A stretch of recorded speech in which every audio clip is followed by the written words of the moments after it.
애플이 $60에서 $15로 폭락했을 때 린치는 애플을 회생주로 분류해야 할지 고민했다고 합니다. 그런데 아내는 아이와 함께 사용할 두 번째 애플이 필요하다고 했고, 또 피델리티 시스템 관리자가 린치에게 사무용으로 매킨토시 60대를 새로 구입할 것이라고 했습니다. 린치는 애플이 가정에서 여전히 인기가 있고 기업 시장에 새로 진입한다는 사실을 깨달았습니다. 그 후 100주를 추가 매입했고 지금까지도 후회할 일은 없었습니다. 사실을 확인하라. 투자 스토리를 점검했다면 그것이 사실인지 확인을 꼭 해야 합니다. 아셔야 할 것은 출처가 신비한 조언일수록 설득력이 강합니다. 하지만 과거와 달리 기업들은 이제 거의 모든 정보를 투자 설명회나 분기보고에서 의무적으로 공개해야 하니 기초적인 사실을 확인해야 합니다. 린치가 추천하는 첫 번째 사실 확인 방법은 주식 중개인을 최대한 활용하라입니다. 주유소에서 오일을 점검하고 유리창도 닦아달라고 하면서 왜 증권사에는 아무것도 요구하지 않나요? 일주일에 한 번 정도 전화해서 요즘 내 주식은 어떤가요? 요즘 시장은 어떤가요? 라고 물어보는 겁니다. 두 번째, 회사에 전화하라. 아마추어 투자자들의 입장에서는 쉽게 회사에 전화를 못 거는 경우가 많지만 우리는 회사의 일부를 소유하고 있는 주주입니다. 언제든 전화해서 궁금한 것을 물어볼 수 있습니다. 다만 왜 주가가 내려갑니까? 와 같은 질문보다는 구체적이면서도 내가 회사에 대해 조사한 것이 있다는 것을 알려주면서 질문을 하면 더 좋은 답변이 나올 겁니다. 예를 들면 이런 식입니다. 지난 사업 보고서를 보니까 부채가 $5억 감소했더군요. 추가 감축 계획이 있나요? 이렇게 말이죠. 세 번째는 본사 방문입니다. 린치는 주주가 누릴 수 있는 커다란 기쁨 중 하나는 투자한 회사의 본사를 방문할 수 있으며 대표자를 만날 수 있는 것이라고 합니다. 본사를 방문하고 대표를 만나 회사의 분위기를 느끼는 것은 큰 도움이 됩니다. 그럼 여기서 이런 의심이 들 겁니다.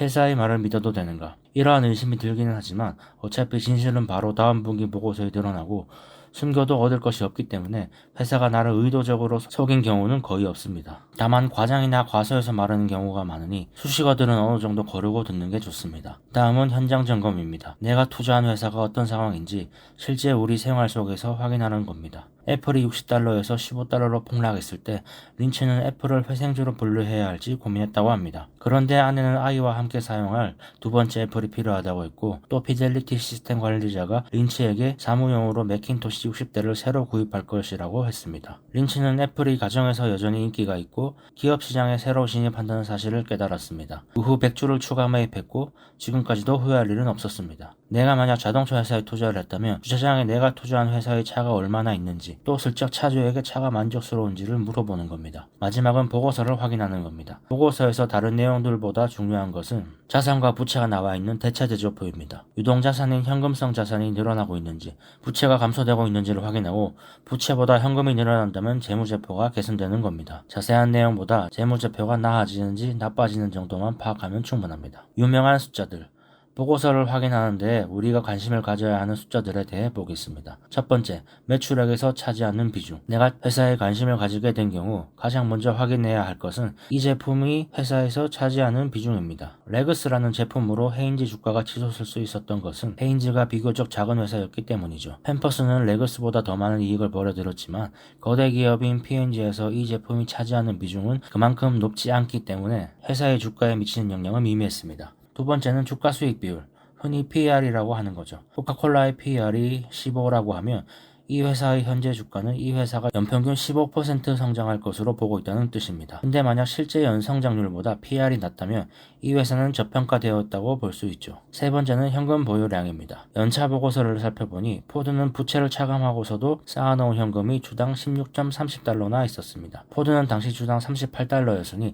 주당 21.70달러에 사는 셈이었죠. 현금 보유량이 항상 중요한 것은 아니지만 그래도 조사하는 편이 낫습니다. 중요한 것은 이 현금을 어디에 쓸 것인가입니다. 할 일을 안 하면서 현금을 쌓아가는 것은 문제이지만 포드는 무서운 속도로 배당을 높이고 자사주를 매입했음에도 여전히 현금을 쌓아가고 있었죠. 네 번째는 부채 요소입니다.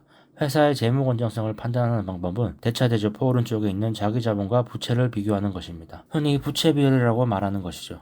다섯 번째는 배당입니다. 배당 찬양론자들은 배당을 주는 회사는 사업 다각화를 해서 돈을 날릴 일이 없을 뿐더러 주가 폭락도 방어해준다고 주장합니다. 배당을 보고 주식을 매입할 생각이라면 경기 침체와 난관에도 배당을 지급한 회사인지를 우선적으로 확인해야 합니다. 여섯 번째는 장부 가치입니다. 장부 가치란 회사가 가지고 있는 자산을 대차대조표에 표기한 겁니다. 장부 가치를 보고 주식을 매입한다면 그 자산의 실제 가치가 장부에 표기된 것에 비해 어느 정도인지를 파악해야 합니다. 워렌 버핏이 초창기에 인수했던 운영했던 뉴 베드퍼드 직물 공장을 폐쇄하기로 결정했을 때 경영진은 장부 가치가 86만 6천 달러였던 직조기를 팔면 얼마는 건질 수 있다고 기대했습니다. 그러나 공개 입찰에 붙여졌을 때 몇 년 전 대당 5천 달러에 구입한 직조기가 운송비도 나오지 않을 26달러에 팔렸죠. 장부 가치는 86만 6천 달러였지만 실제로는 겨우 16만 3천 달러에 팔린 겁니다. 일곱 번째, 숨은 자산. 앞에서 말한 것이 부풀려진 자산이라면 숨은 자산은 과소평가된 자산입니다. 토지, 목재, 석유, 귀금속 등을 보유한 기업은 실제 가치인 시가로 따졌을 때 축소되어 평가되어 있는 경우가 있습니다. 한 회사가 다른 회사의 주식을 보유한 경우에도 숨은 자산이죠.